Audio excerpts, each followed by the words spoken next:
نحمدہ ونصلی علی رسولہ الکریم اما بعد۔ محترم حاضرین، بزرگ و دوستو اور میرے عزیز ساتھیوں،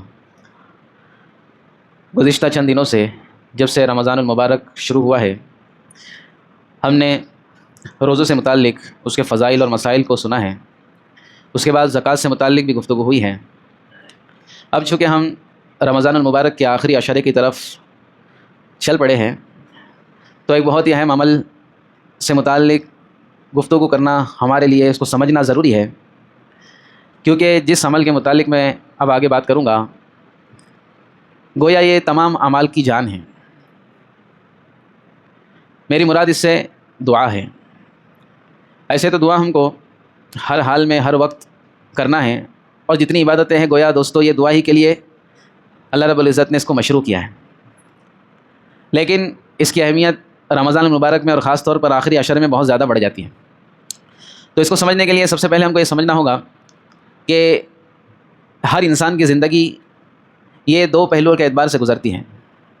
میری زندگی، آپ کی زندگی، یہ دو اعتبار سے الگ الگ طریقوں سے گزرتی ہے، جس میں ایک تو یہ ہے، پہلا کہ ہم سب کی ایک پرسنل لائف ہے، انفرادی زندگی ہے، جس میں ہمارے گھر کے حالات، بیوی، بچے، ماں باپ، یا ہمارے ساتھ کوئی اچھائی والا معاملہ ہو جاتا ہے یا پریشانی والا معاملہ ہو جاتا ہے، کسی کو بیماری ہو جاتی ہے، کسی کو کیا ہوتا ہے۔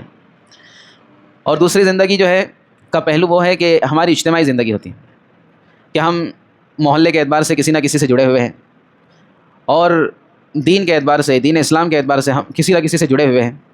تو ایک تو ہماری زندگی اجتماعی زندگی ہوتی ہے، یا کسی نہ کسی سے جڑی ہوئی ہوتی ہے۔ تو چاہے وہ انفرادی زندگی ہو یا اجتماعی زندگی ہو، دونوں ہی کے جو حالات ہیں، جو اچھے حالات ہیں اس کو برقرار رکھنے کے لیے، اگر برے حالات ہیں تو اس کو دور کرنے کے لیے، جیسے اللہ رب العزت نے ہم کو اسباب دیے ہیں، ان اسباب میں سے ایک بہت بڑا سبب دعا بھی ہے۔ لہٰذا ہمارے سامنے کچھ چیزیں ہونی چاہیے دعا سے متعلق، تاکہ ہماری انفرادی اور اجتماعی زندگی دونوں بحال ہو جائے۔ حضرت آدم علیہ السلام کے متعلق ہم نے تفسیر میں بھی سنا، اور ہم بخوبی جانتے ہیں کہ ایک غلطی کی وجہ سے اللہ رب العزت نے جنت سے حضرت آدم علیہ السلام کو نکال دیا، دنیا میں بھیج دیا۔ وہ ایسا وقت تھا حضرت آدم علیہ السلام کے لیے کہ ہر انسان کی زندگی میں ایک ایسا وقت آتا ہے کہ وہ گویا کہ چاروں کھانے چت ہو جاتا ہے، اس کے سامنے کوئی آپشن نہیں ہوتا۔ لیکن جب دوستو کوئی آپشن نہیں ہوتا تو ایک آپشن ہمارے پاس ہمیشہ باقی رہتا ہے، وہ یہ ہے کہ اللہ کو پکارنا، اللہ سے دعائیں کرنا۔ تو حضرت آدم علیہ السلام نے جب دیکھا کہ میرے پاس کوئی بھی آپشن نہیں ہے، تو حضرت آدم علیہ السلام نے دعا کے ہتھیار کو استعمال کیا، اپنی عاجزی کو سامنے رکھا، اپنی بے کسی کو سامنے رکھا، اور فرمایا ربنا ظلمنا انفسنا، اے اللہ رب العزت ہم نے اپنے آپ پر ظلم کر دیا، اپنی نفسوں پر، اپنی جانوں پر ظلم کر دیا۔ حضرت آدم علیہ السلام نے حضرت حوا کو بھی ساتھ میں لیا، جب بھی فرمایا ہم نے، وَإِن لَّمْ تَغْفِرْ لَنَا، اور اگر تو ہم کو معاف نہ کرے، وَتَرْحَمْنَا، اور ہم پر رحم نہ کرے، لَنَكُونَنَّ مِنَ الْخَاسِرِينَ، تو اللہ ہم تو بڑے گھاٹے میں، بڑے ٹوٹے میں، بڑے خسارے میں چلے جائیں گے۔ تو اللہ رب العزت کو یہ ادا اور یہ دعا اتنی پسند آئی کہ اللہ رب العزت نے حضرت آدم علیہ السلام کا جو گناہ ہوا تھا، جس کی وجہ سے جنت سے نکالا گیا تھا، اللہ رب العزت نے فوراً معاف کر دیا۔ اسی طرح دوستو دوسری چیز قرآن مجید میں ملتی ہے کہ حضرت یونس علیہ السلام نے مچھلی کے پیٹ میں جا کر کے، جب کوئی بھی آپشن نہیں بچا، 3 اندھیریوں کے اندر مچھلی کے پیٹ میں، جہاں پر کوئی نیٹ ورک نہیں تھا، وہاں پر اللہ رب العزت کا جو ان کے پاس آخری سبب بچا تھا، اس کا استعمال کیا۔ لا الہ الا انت سبحانک انی کنت من الظالمین، اے اللہ میں توحید کا کلمہ پڑھتا ہوں، تیرے سوا کوئی معبود نہیں ہے، تیرے سوا کوئی معبود نہیں، اور میں نے اپنے اوپر ظلم کر دیا ہے، تو پاک ہے، اس میں تیرا کوئی مسئلہ نہیں، مسئلہ سب میرا ہے۔ تو اس ہتھیار کو حضرت یونس علیہ السلام نے مچھلی کے پیٹ میں استعمال کیا ہے۔ اللہ رب العزت فرماتے ہیں کہ اگر یونس ہم کو وہاں پر یاد نہ کرتا، یہ کلمہ ادا نہ کرتا، قیامت تک اسی میں رہتا۔ صحابہ کرام نے اللہ کے نبی صلی اللہ علیہ وسلم سے پوچھا، اے اللہ کے نبی صلی اللہ علیہ وسلم، یہ جو حضرت یونس نے پڑھا ہے، یہ جو دعا مانگی ہے، یہ حضرت یونس علیہ السلام کے لیے خاص ہے کہ ہم بھی کر سکتے ہیں؟ تو اللہ کے نبی صلی اللہ علیہ وسلم نے فرمایا، تم نے آگے نہیں پڑھا، وَكَذَلِكَ نُنْجِي الْمُؤْمِنِينَ، یہ عام چیز ہے، جو بھی حالات میں، مصیبتوں میں اللہ کو پکارے گا، تو اللہ کی ذات ایسی ہے ہی نہیں کہ اس کی مصیبتوں میں اللہ اس کو چھوڑ دے گا، بلکہ اللہ رب العزت تو مصیبتوں میں زیادہ دعائیں قبول کرتا ہے، کیونکہ اللہ کو معلوم ہے کہ اب میرے سوا اس کے پاس کوئی آپشن نہیں ہے، اور یہ سوچ سمجھ کے یہ کر رہا ہے کہ اللہ کے سوا کچھ نہیں ہے ابھی، تو اللہ رب العزت پھر اور توجہ دے کر اس کی دعا کو قبول کرتے ہیں۔ حضرت نوح علیہ السلام کو 950 سال تک ان کی قوم نے پریشان کیا۔ حضرت نوح علیہ السلام کو جب دعوت دے رہے ہیں تو اتنا حقیر سمجھ رہے ہیں وہ لوگ کہ حضرت نوح علیہ السلام جب دعوت دینے آتے ہیں تو اللہ رب خود قرآن مجید میں فرماتے ہیں کہ وہ اپنی کانوں میں انگلیاں ٹھوستے ہیں، یہ تیری بات ہی نہیں سننی، آواز بھی نہیں سننی۔ حضرت نوح علیہ السلام اپنی ذمہ داری کا احساس لیے ہوئے ان کو اشارے سے سمجھاتے ہیں۔ اللہ رب فرماتے ہیں کہ جب وہ ایسا کرتے ہیں تو ان کی قوم جو بدبخت تھی وہ نوح علیہ السلام کے سامنے اپنے چہروں پر کپڑے ڈال دیتی ہیں کہ دیکھنا بھی نہیں، تیرے اشارے بھی نہیں دیکھنا۔ اب حضرت نوح علیہ السلام کی جب میعاد مکمل ہوئی، اب حضرت نوح علیہ السلام نے اپنے آخری ہتھیار کو، آخری سبب کو یوز کیا، استعمال کیا کہ اللہ رب العزت اب ان کا زمین پر رہنا یہ ان کے کفر کو اور بڑھائے گا، اب ان کا فیصلہ کر دیں۔ لہٰذا اللہ رب العزت نے حضرت نوح علیہ السلام کی دعا جو بد دعا کی شکل میں قبول ہوئی، پوری قوم کا صفایا کر دیا، اور پھر صرف وہ لوگ بچے اس میں جو اللہ کے پرستار ہو اور اللہ کے ماننے والے ہوں۔ لہٰذا دوستو یہ دعا جو ہے، کتنے واقعات آپ کو بتاؤں قرآن مجید کے اندر۔ حضرت موسیٰ علیہ السلام کا واقعہ، ہر زمین نے جب یہ دیکھا کہ اب تمام راستے ختم ہو گئے تو دعا کو جو ہے لازم پکڑا اور اللہ رب العزت نے ان کے مسائل کو حل کیا۔ دوستو آپ نے دیکھا ہوگا اور آپ نے سنا بھی ہوگا کہانیوں کے اندر کہ وہ کسی کو چراغ مل جاتا ہے، چراغ، تو چراغ کو گھستا ہے تو اس میں سے جنات نکلتا ہے، اور جنات نکلتا ہے تو 3 خواہشات پوری کرنے کے لیے تیار رہتا ہے کہ بھائی بتا تیری 3 خواہش میں پوری کرتا ہوں۔ دوستو یہ تو قصے کہانی افسانے ہیں، لیکن اللہ رب العزت نے ہمارے لیے ہر زمانے میں ایسا چراغ رکھا ہے جس میں لمیٹڈ نہیں ہے دعائیں۔ اللہ رب العزت نے ہمارے لیے ہر وقت ہر موقع پہ ایسا رکھا ہے کہ تم جتنی دعا مانگو گے میں قبول کرنے کے لیے تیار ہوں۔ ہم کو کسی جنات کی ضرورت نہیں ہے، کسی چراغ کی ضرورت نہیں ہے، اور کوئی لمیٹڈ آفر نہیں ہے ہمارے لیے۔ اللہ رب العزت نے ہمارے لیے کیا رکھا ہے؟ ان لمیٹڈ رکھا ہے کہ جو مانگنا ہے مانگو، لیکن دوستو اس کے لیے کچھ شرطیں ہیں۔ سب سے پہلے تو دعا کی اہمیت کو ہم کو سمجھنا ہے۔ اللہ رب العزت اللہ کے نبی صلی اللہ علیہ وسلم کے ذریعے ہم کو بتلا رہے ہیں الدعاء هو العبادہ، کہ دعا ہی عبادت ہے، یعنی جتنی عبادتیں وجود میں آ رہی ہے اس کا مقصد ہی دعا ہے۔ پھر دوسری حدیث میں اللہ کے نبی نے فرمایا الدعاء مخ العبادہ، دعا عبادت کا مغز ہے۔ جیسے ہمارا بھیجا ہوتا ہے ہماری کھوپڑی میں، یہ ہمارے پورے جسم کا لب لباب ہے کہ اس کے ذریعے سے ہم تمام چیزوں کو سمجھتے ہیں۔ اسی طرح دعا جو ہے نا، یہ بھی جو ہے مغز ہے عبادت کا، کہ اللہ رب العزت عبادتوں کے ذریعے سے دعا ہی چاہتے ہیں کہ تم میرا بندہ میرے سے جڑ جائے، میرے بندے کا میرے سے کانٹیکٹ ہو جائے۔ تو دعا کوئی معمولی چیز نہیں ہے۔ اور پھر اللہ کا ایک اصول ہے کہ اللہ رب العزت مانگنے سے، یعنی اللہ رب العزت کے سامنے کوئی گڑ گڑاتا ہے، کوئی مانگتا ہے تو اللہ رب العزت اس سے خوش ہوتے ہیں۔ اور دنیا والوں کا اصول یہ ہے کہ دنیا والے سے کوئی مانگتا ہے تو دنیا والے اس سے ناراض ہوتے ہیں۔ آپ سے اگر کوئی شخص کوئی سوال کرے، آپ کا قریبی ہے، آپ کے اچھے تعلقات ہے، آپ کا دوست ہے، آپ کا رشتہ دار ہے، تو ایک مرتبہ مانگے گا تو آپ جو ہے سوچ کر کے کہ بھائی کبھی مانگتا نہیں، دے دیں گے۔ دوسری بار مانگے گا تو تھوڑی آپ کو ناگواری ہوگی، اللہ نے بڑا دل دیا ہے تو آپ دوسری بار بھی دے دیں گے۔ تیسری بار مانگے گا تو آپ جو ہے کوئی بہانہ کر لیں گے۔ چوتھی بار مانگے گا تو آپ اس کو جھڑکا بھی سکتے ہیں کہ کیا بار بار مانگتا رہتا ہے۔ لیکن دوستو اللہ کا معاملہ بالکل الٹ ہے۔ اگر اللہ سے کوئی نہ مانگے تو اللہ ناراض ہوتا ہے۔ قرآن مجید میں اللہ رب العزت نے دھمکی دی ہے کہ جو لوگ میری عبادت سے تکبر کرتے ہیں، یہاں پہ مراد دعا ہے کہ مجھ سے دعا نہیں مانگتے، تو میں جہنم میں داخل ہونے والوں کے ساتھ اس کو داخل کر دوں گا۔ تو مانگے گا نہیں تو میں ناراض ہو جاؤں گا، تو مانگے گا نہیں تو جہنم میں ڈال دوں گا۔ دوستو کیا عجیب اللہ رب العزت کی ہم پر جو ہے رحمتیں ہے کہ نہ مانگنے سے اللہ رب العزت ناراض ہو رہے ہیں، اور مانگنے سے اللہ رب العزت کتنے خوش ہو رہے ہیں۔ ہاں، مانگنے سے کتنے خوش ہو رہے ہیں اس کا ہم کو اندازہ۔ اچھا، مانگنے کے اندر صرف یہ نہیں کہ ہم اللہ سے مانگ رہے ہیں خالی یہ دے دے وہ دے دے، بلکہ ہم اگر اللہ رب العزت سے معافی بھی مانگتے ہیں تو اللہ رب العزت اس کے بدلے بھی جو ہے ہم سے خوش ہو جاتے ہیں۔ لہٰذا دوستو دعا کی اہمیت کو سمجھنا اس اعتبار سے کہ ہم یہ نہ سوچیں کہ اللہ رب العزت کتنا دے گا، اللہ رب العزت کتنا دے گا۔ روایت میں آتا ہے کہ اللہ رب العزت سے تمام آدم علیہ السلام سے لے کر کے آخری انسان تک ایک ساتھ مل کر ایک میدان میں اللہ سے مانگیں اور اپنی خواہشات کی حد پار کر دیں، تو اللہ رب العزت کی قدرت تو یہ ہے کہ تمام لوگوں کی بات بیک وقت اللہ رب العزت سنے گا، اور صرف سنے گا ہی نہیں بلکہ تمام کی دعا کو اللہ رب العزت قبول کرنے پر بھی قدرت رکھتا ہے۔ اور اسی طرح جو مانگا ہے اس کا 10 گنا یا 1000 گنا بھی دینے کی کیا کرتا ہے اللہ رب العزت قدرت رکھتا ہے۔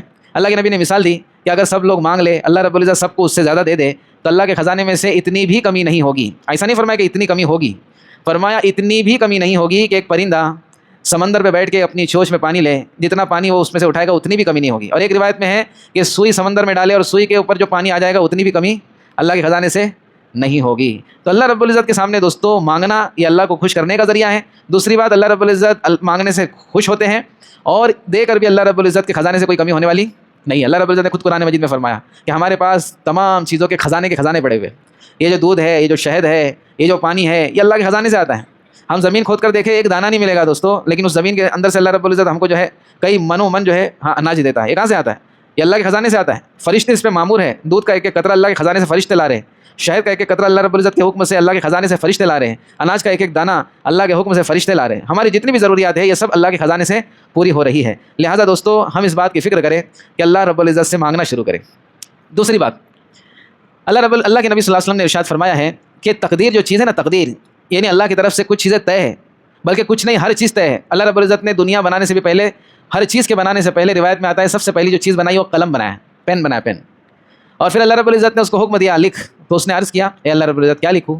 تو اللہ رب العزت نے فرمایا کہ ازل سے لے کے ابد تک جو ہونے والا ہے سب لکھ ڈال میرے حکم سے۔ اب جو ہے اللہ رب العزت نے تقدیر لکھی ہے اور ہم سب تقدیر کے پابند ہیں، لیکن اللہ کے نبی صلی اللہ علیہ وسلم نے اس کا بھی توڑ بتا دیا کہ تقدیر کو اگر کوئی چیز بدل سکتی ہے تو وہ دعا ہے۔ دعا ایسی چیز ہے دوستوں کہ وہ تقدیر کو بھی بدل دے گی۔ تو یہ سوچ کر کے کہ ہمارے مقدر میں یہی ہے کیوں دعا مانگنا، یہ بھی غلط، بلکہ دوستوں اللہ نے آپشن دیا ہے کہ جو تجھ کو مانگنا ہے مانگ، میں تیرے مانگنے سے تقدیر کو بدلنے پر قدرت رکھتا ہوں، یہ اللہ کی قدرت سے باہر کی چیز نہیں ہے۔ تو یہ سوچ کر کے کہ اللہ رب العزت تقدیر کو بدل دیں گے، اس یقین کے ساتھ اگر ہم دعا کریں گے دوستوں تو ہمارے مسئلے کیا ہو جائیں گے؟ ہاں، حل ہونا ہی ہونا ہے۔ پھر حدیث میں اللہ کے نبی صلی اللہ علیہ وسلم نے ارشاد فرمایا کہ ایک آدمی جو ہے کشادگی کی دعا کرتا ہے، تنگ ہو جاتا ہے، کبھی ہاتھ تنگ ہو جاتے ہیں، کبھی پیسے ہوتے ہیں، ہر چیز ہوتی ہے، بیماری کے اعتبار سے تنگ ہو جاتا ہے، کبھی بیماری کی وجہ سے نہیں، بیوی بچوں کی طرف سے تنگ ہو جاتا ہے، مختلف چیزوں سے اللہ رب العزت نے ہم کو گھیرے رکھا ہے۔ تو اگر کشادگی کی ایک بندہ دعا کرتا ہے کسی بھی اعتبار سے، تو اللہ کے نبی نے فرمایا کہ کشادگی کی دعا کے بعد کشادگی کا انتظار کرنا یہ بہترین عبادات میں سے ہے۔ ایسا نہیں ہے کہ ہم نے دعا مانگ لیا اور دعا مانگ کر کے ہم تھک گئے اور چھوڑ دیے، بلکہ اس کا انتظار کرنا یہ بھی عبادت ہے۔ ہم نے اللہ سے مانگا اور انتظار کر دے کہ اللہ اب دعا قبول کر لے، میں منتظر ہوں، تو یہ بھی عبادت میں شمار ہوتا ہے۔ سمجھ میں آ رہی بات؟ تو دعا جو ہے کوئی معمولی چیز نہیں، اللہ کے نبی صلی اللہ علیہ وسلم نے ایک ایک چیز کے متعلق، دعا کے متعلق ایک ایک چیز کی رہبری فرمائی ہے۔ اس لیے دوستوں اللہ کے نبی صلی اللہ علیہ وسلم نے ایک حدیث میں ارشاد فرمایا کہ انسان کی ہر دعا قبول ہوتی ہے بشرط کہ وہ جلد بازی نہ کرے۔ صحابہ نے پوچھا اللہ کے نبی صلی اللہ علیہ وسلم جلد بازی کا کیا مطلب ہے؟ تو اللہ کے نبی نے فرمایا کہ ایک آدمی دعا کرتا ہے، پھر دعا کرتا ہے اور پھر کہتا ہے کہ میں نے دعا کی، پھر دعا کی، مجھ کو تو قبول ہوتی نظر نہیں آ رہی۔ تو آدمی اگر یہ سوچے کہ میری دعا قبول نہیں ہوتی تو یہ اس کی جلد بازی ہے، چاہے وہ زبان سے بولے یا نہ بولے، اور آدمی یہ سوچے کہ میں نے دعا مانگی ہے یہ ضرور قبول ہوگی، تو پھر دوستو اس کی دعا اللہ رب العزت ضرور قبول فرمائیں گے۔ لیکن دعا کی قبولیت کی اللہ رب العزت نے 3 شکلیں بنائی ہیں، اس کو سمجھنا بھی ضروری ہے کہ اللہ رب العزت نے، اللہ کے نبی نے خود فرمایا کہ جب بندہ کوئی اللہ سے کوئی چیز مانگتا ہے تو اکثر ایسا ہوتا ہے کہ اللہ رب العزت اس کو وہی چیز عطا فرماتے ہیں۔ دیکھو ہم بھی غور کریں کہ ہم نے بہت ساری چیزیں اللہ سے مانگی اور یقیناً اللہ رب العزت نے ہم کو عطا فرما دی۔ آدمی غور نہیں کرتا دوستو، غور کرے گا نا تو اس کو سمجھ میں آئے گا کہ واقعی میری دعا قبول ہوتی ہے۔ چلو دوسری شکل، اگر اللہ رب العزت کسی مصلحت کی وجہ سے اس کی دعا بظاہر قبول نہ کریں، اس کو وہ چیز نہ دیں جو اس نے طلب کی تھی، جو اللہ سے مانگی تھی، تو پھر اللہ رب العزت اس کے بدلے میں دنیا کی کوئی مصیبت کو اس سے ٹال دیتے ہیں، تو اس کو ایسا لگتا ہے میری دعا قبول نہیں۔ اکثر ایسا ہوتا ہے دوستو، ہم ایسی چیز غفلت میں یا لا علمی کی وجہ سے، کیونکہ ہمارا علم محدود ہے، لمیٹیڈ علم ہم کو ملا ہے، ہم کو نہیں معلوم کہ یہ چیز ہمارے حق میں بہتر ہے یا ہمارے حق میں بہتر نہیں ہے، تو ہم کو ایسا لگتا ہے یہ چیز ہم کو ملے نہیں، تو اللہ رب العزت مصلحت پر غور کر کے، اللہ کو معلوم ہے کیا چیز اس کے لیے صحیح اور کیا غلط ہے۔ جیسے بچے لوگ ضد کریں کہ ابا میرے کو چھری سے کھیلنے کا ہے، میرے کو چھری سے کھیلنے کا، ابا کو معلوم ہے چھری لے کے کیا کرنے والا ہے، یا تو خود کو مارے گا یا تو دوسرے کو مارے گا۔ ارے ہے ہی نہیں ہے بچے کے ہاتھ میں، بچے کے تو چھوڑ دو، بندر کے ہاتھ میں چھری دے تو کیا کرے گا؟ معلوم ہے بندر کے ہاتھ میں چھری والا واقعہ کسی دن سناؤں گا، لمبا ہو جائے گا۔ تو بندر کے ہاتھ میں چھری دیں گے تو بندر جو ہے چھری کا پورا غلط استعمال کرے گا، پورا پیسہ وصول کرے گا، یا تو خود کو مارے گا یا تو دوسرے کو مارے گا۔ تو اسی طرح دوستو ہمارے ہاتھ میں کوئی ایسی چیز آ جائے جو ہمارے لیے صحیح نہیں ہے، اللہ کو معلوم ہے، تو اللہ رب العزت اس چیز سے ہم کو بچا کر کے ہماری دعا اس شکل میں قبول کر لے گا۔ اگر ایک دم سکا پکا ایک دم کانڈی آدمی بولے گا بلیٹ چاہیے بلیٹ چاہیے، اللہ سے دعا مانگ رہا ہے، اب اللہ اس کو بلیٹ دے ہی نہیں رہے، کیونکہ جس دن اس کو ملیں گی اس دن اس کی ہڈی بھی نہیں بچے گی، تو یہ مصلحت ہے اللہ کی طرف سے۔ تو یہ دوسری شکل۔ تیسری شکل، ایک آدمی نے دعا کیا، اس کو دنیا میں بھی نہیں ملا اور دنیا میں کوئی مصیبتوں سے بھی نہیں بچا، مصیبت آنے والی نہیں تھی اس کے اوپر، تو اللہ رب العزت نے تیسرا اس کے لیے رکھا ہے کہ قیامت کے دن اللہ رب العزت اس کے بدلے میں اس کو اس کا بدلہ دیں گے۔ انسان دیکھے گا کہ اللہ رب میرے کو اتنا مل رہا ہے، اتنے تحفے مل رہے، اتنے تحائف مل رہے، اتنی نعمتیں میری آخرت میں، وہ پوچھے گا اتنا کیوں؟ تو اللہ رب العزت اس سے فرمائیں گے کہ تو نے دعا کی تھی اس کا بدلہ ہے۔ تو روایت میں آتا ہے کہ انسان یہ تمنا کرے گا کہ دنیا میں کاش کچھ بھی قبول نہ ہوتا، سب ادھر مل جاتا، کیونکہ دوستو دنیا میں ملے گا ختم ہو جائے گا، اور یہ سب دنیا کی چیزیں جو ہے ایک دم ویسٹ ہے آخرت کے مقابلے میں، جنت کے مقابلے میں۔ جنت کی ہر چیز دوستو لگژری ایک دم، اور ایک دم ہائی لیول کی اس کے اندر جو ہے نا کوالٹی ہے۔ لہٰذا یہ 3 شکلوں میں سے ایک شکل ضرور قبول ہوگی، اس لیے ہمیشہ دعا کرتے وقت مایوس نہیں ہونا ہے، بلکہ یقین رکھنا ہے کہ تینوں میں سے ایک تو مجھ کو ملنے والا ہے، تو وہی مل جائے، یا تو پھر اس کے بدلے کوئی مصیبت ٹل جائے، یا تو پھر آخرت میں اس کا بدلہ مل جائے۔ اب جو ہے دعا کیسے مانگنا ہے؟ یقین کے ساتھ۔ جس دعا کے اندر یقین نہ ہو، تذبذب ہو ملے گا کہ نہیں ملے گا، تو دوستو دعا قبول نہیں ہوتی۔ اسی طرح اللہ کے نبی نے فرمایا غفلت کی دعا بھی قبول نہیں ہوتی، کہ آدمی دعا مانگ رہا ہے دل کہیں اور ہے، دل کہیں اور ہے، غفلت کے ساتھ نہیں، بلکہ ہم جو چیز مانگ رہے ہیں پورا جو ہے اس پر دھیان توجہ لگا کر کے یقین کے ساتھ ہم دعا مانگے۔ اسی طرح اللہ کے نبی صلی اللہ علیہ وسلم نے ایک حدیث میں ارشاد فرمایا کہ انسان کے ساتھ اس کے گمان کے مطابق اللہ رب العزت فیصلہ کرتے ہیں، ہم اللہ رب العزت سے ہر حال میں اچھا گمان رکھیں، ہر حال میں اچھا گمان رکھیں۔ جیسے مثال کے طور پر آپ کو ایک مثال دوں، تھوڑا 5-10 منٹ ادھر ادھر ہو جائے گا تو کوئی مسئلہ نہیں۔ ہم جو ہے کہیں پہ سفر کرتے ہیں تو ایسا ہوتا ہے کہ گاڑی کبھی کبھی ہم لیٹ پہنچتے ہیں اور گاڑی نکل جاتی ہے، ٹرین نکل جاتی ہے، کبھی کبھی ایسا ہوتا ہے کہ ہم جو ہے اسٹیشن پہ جلدی پہنچ جاتے ہیں اور گاڑی لیٹ آتی ہے، تو ہمارے دماغ میں یہ بات آتی ہے کہ میرے ساتھ ہمیشہ ہوتا ہی ہے، جس دن لیٹ پہنچوں گا تو گاڑی پہلے ہی نکل جاتی، اور جس دن جلدی پہنچوں گا تو گاڑی آتی ہی نہیں، بولے آج 15 منٹ لیٹ ہے. یہ تو ہوتا ہی ہے میرے ساتھ یا کسی اور طریقے سے. تو یہ نہیں سوچنا ہے دوستو، یہ سوچنا ہر چیز کو پازیٹیو لینا ہے، نیگیٹو نہیں لینا ہے کہ میں ایسا کرتا تو ایسے ہی ہو جاتا ہے. تو جیسا ہمارا گمان رہے گا ویسے اللہ کی طرف سے فیصلے ہوں گے. ہمارا گمان تو یہ ہونا چاہیے کہ میرے ساتھ تو اچھا ہی ہوتا ہے. تو دیکھو دوستو ایسی اچھی اچھی چیزیں ہونے لگ جائیں گی. یہ اللہ سے اچھا گمان رکھنا، اللہ سے بدگمانی کبھی نہیں رکھنا، اللہ سے حسن ظن رکھنا کہ اللہ رب العزت میرا مالک ہے، میرا خالق ہے، میرے ماں باپ سے بھی زیادہ میرا بھلا چاہنے والا ہے، میرے ہر ایک بھلا چاہنے والے سے زیادہ چاہنے والا اللہ رب العزت ہے. تو گمان کیا کرنا ہے؟ اچھا رکھنا ہے. اور آداب بھی ہے دعا کے، انشاءاللہ وہ آداب بھی میں کل بتاؤں گا، اور بھی کچھ چیزیں باقی ہے، وقت زیادہ ہو گیا ہے. اللہ رب العزت ہم سب کو ان تمام چیزوں کو ذہن میں رکھ کر اللہ سے مانگنے والا بنا دے. سبحان اللہ بحمدہ.